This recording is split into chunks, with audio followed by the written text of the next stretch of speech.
ஆனால் இங்கே உள்ள நகராட்சி ஆணையர் எந்தவித முன் அறிவிப்பும் இல்லாமல் ஏதோ ஒரு பைப்பை பதைக்கணுங்கிறதுக்காக அதுக்கு எஸ்டிமேட் போட்டாங்களா, டெண்டர் போட்டாங்களா, எந்த இதுவும் தெரியல. கேட்டால் அவர் பதில் சொல்கிறதுக்கு அவர் தயாராக இல்லை. ஜேசிபி வச்சு ஒரு செகண்டில் உடச்சி போட்டார். கிட்டத்தட்ட 100 அடிக்கு மேலே நேற்று அவர் தோண்டிட்டார். அதில் பாரதிய ஜனதா கட்சியின் நகர தலைவர் செல்வகுமார் அவர்கள் உடனே இந்த விஷயம் கேள்விப்பட்டு பொதுமக்களோட இணைந்து அதை தடுத்தார். தடுத்து ஏன்ட்டு கேட்டாச்சுன்னா அவர் சொன்ன பாணி ஏதோ ரவுடி மாதிரி, கிட்டத்தட்ட ஒரு நகராட்சி ஆணையர் போல இல்லாமல் இதை கேட்குறக்கு நீ யாருன்னு சொல்லி ஒரு மிரட்டல் தோணியில் அவருக்கு மிரட்டல் கொடுத்துருந்தாரு.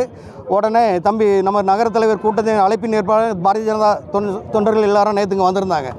அதற்கு பிறகு பார்த்தாச்சுன்னா பொதுமக்கள் திரள்வதை பார்த்து பொதுமக்களையும் மிரட்ட ஆரம்பிக்கிறாங்க நகராட்சி ஊழியர்கள். என்ன சொல்கிறாங்க, உங்கள் ரோடு உங்கள் வீட்டில் உள்ள படி வெளியே இருக்குது, ஆக்கிரமிப்பில் நாங்கள் இதை உடைப்போம்னு சொல்லி பொதுமக்களை மிரட்டுறாங்க. அதாவது தவறை சுட்டி காட்டினால் மிரட்டல் விடும் பாணி இந்த நகராட்சி ஆணையரும் மற்றும் உள்ள ஊழியர்கள் செய்து கொண்டிருக்கிறார்கள்.